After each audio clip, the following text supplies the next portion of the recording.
Notes on Jazz. I'm Keith Davis, your host. On this episode, I'm going to do another tune talk. This is going to be a piece that I wrote for the great Kenny Wheeler, who was a great flugelhornist, trumpet player, composer, band leader. He was very influential on me and a lot of other players, composers of my generation. This piece is actually two parts, and it's called Freewheeler for Kenny. I'm going to do the first part on this video and the second part on another video. So I hope you enjoy it.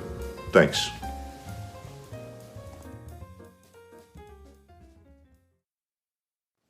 Hi, this is Keith. Hope y'all are doing all right today. I'm going to play and talk about one of my tunes today. This is a tune called Freewheeler for Kenny. It's for Kenny Wheeler. Actually, he was a great trumpeter, flugelhorn player, composer, band leader, did a lot of records on ECM records.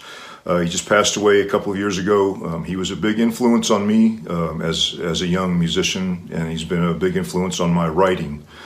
I actually had the chance to meet him in 1985 at the Banff Jazz Workshop in Banff, Canada, and that was a great experience to get to meet him and play with him a little bit and talk to him. Anyway, this piece is actually two parts. I'm going to do the first part right now. If you'd like, you can download the lead sheet from my website, keithdavismusic.com. There's a page there that has some of my lead sheets, and like I said, you can download it and follow along if you'd like to do that. So I hope you enjoy it. Freewheeler. All right, so here we go. Freewheeler for Kenny. This is part one again. So this tune, it basically has four sections plus an interlude, which also serves as an introduction. It's in F minor, and which is the relative minor of A flat major. It's something to keep in mind. A lot of it is diatonic to the key of F minor. The intro, I'll just talk about the intro first. The intro is just an F minor vamp, F minor to G flat major 7. It's really just one note different. It's basically in the key of F minor. That's the key of F minor, natural minor. And then the G flat is Lydian, which is really F Phrygian if you think about it. So the only difference between those two scales is G natural or G flat. I just like to think of things as Lydian. It just makes sense to me. And it sounds, I think of that kind of voicing over that G flat major 7 over F minor, or over F. And you get this tension, between the G flat and the F there. Get this tension over the F minor, and this one over the G flat, right? So, okay, so vamp.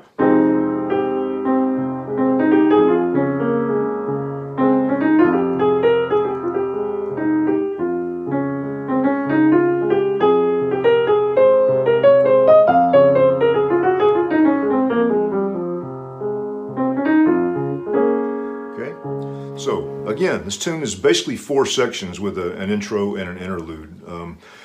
It has two A sections. Basically, it's A, A, B, C. The first two A's are in F minor, first and second ending, and then so let's talk about that first. Basically, the first 8 bars is diatonic to the key of F minor, except for that 2 bars where it goes to G flat.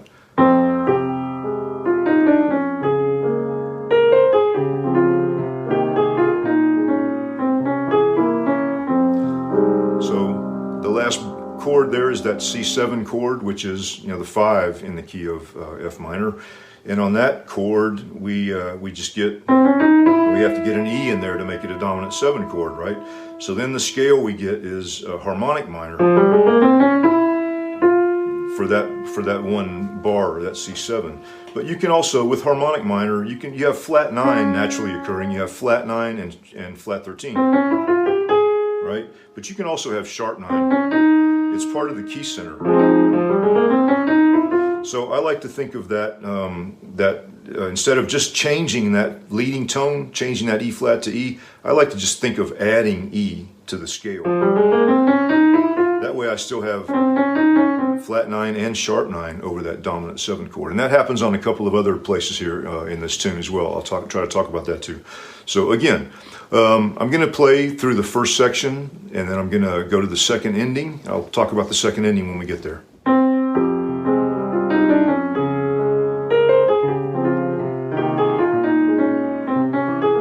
Back to the top.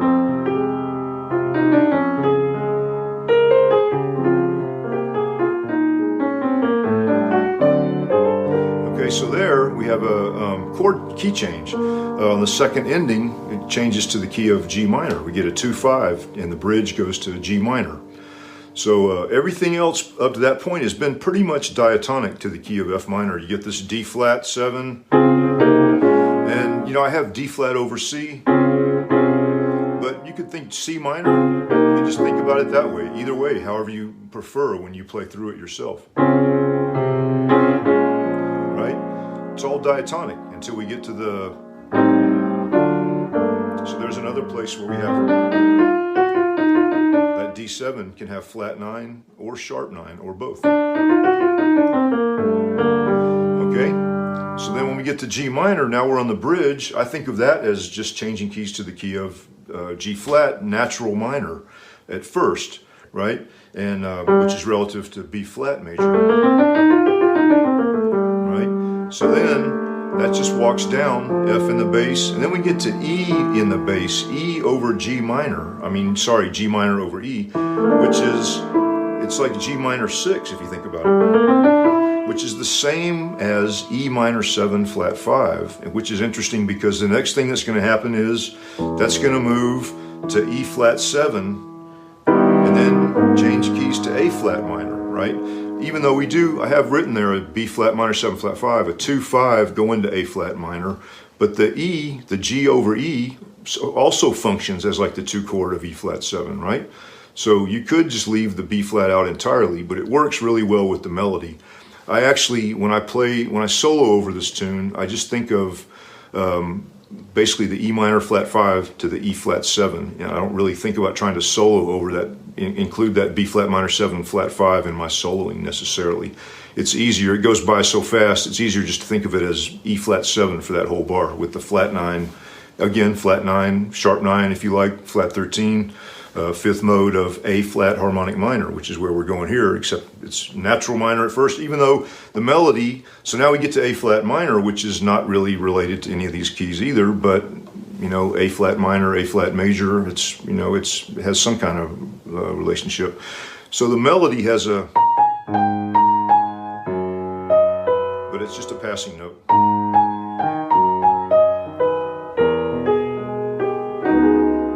Okay, so all that is diatonic to A flat minor key, which is relative to B major 7, right?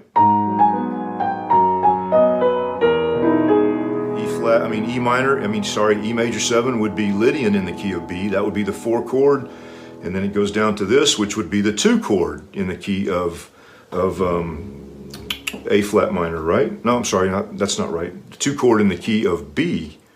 so it's like I'm going to go to B suddenly, it sounds like, but instead I go to C7 to F major, right? So that's a little surprising thing too. Actually, I haven't changed this on my lead sheet. I just realized when I started playing this, I actually changed this to F major from F minor, just to have a little change of pace there. Sort of changes the mood suddenly for a brief couple of bars, you know. So I'm going to F major there, even though with this C7 and the melody sounds like it's going to go to F minor, but instead it goes to F major, right? So the bridge again, it goes to G minor.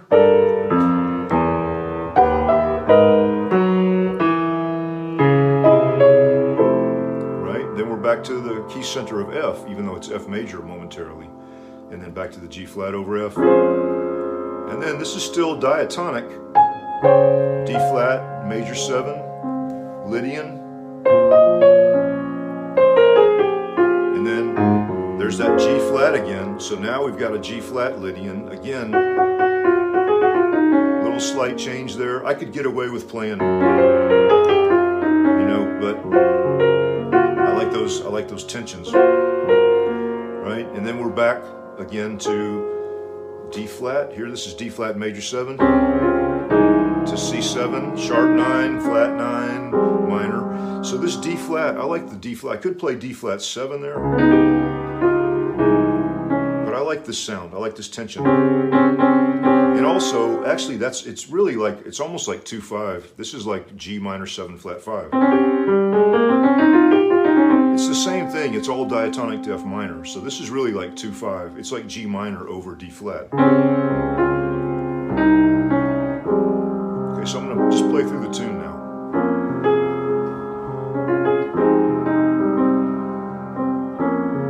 I should say one more thing. Right here, before I go to the F major 7, there's a bar of D flat minor to C7. Actually, I changed that into 2 bars when I play the head, just for a little, sort of little dramatic effect, you know,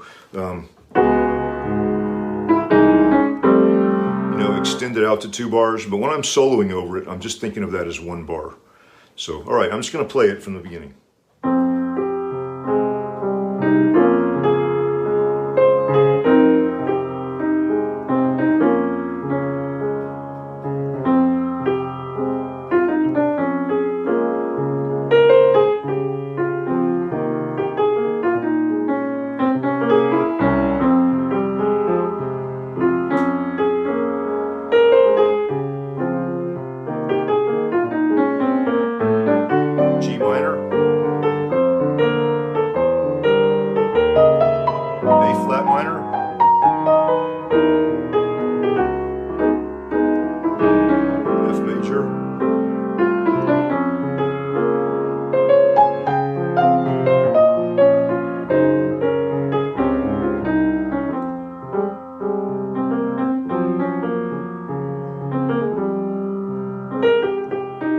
Take a little solo.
second part of the tune, I transition into 3/4.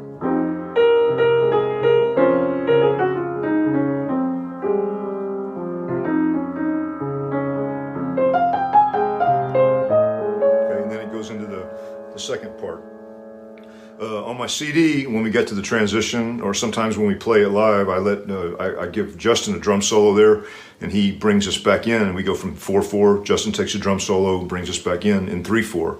Of course, if I'm playing it by myself, I do the transition myself, or sometimes when we play it as a trio, I'll do that as well. But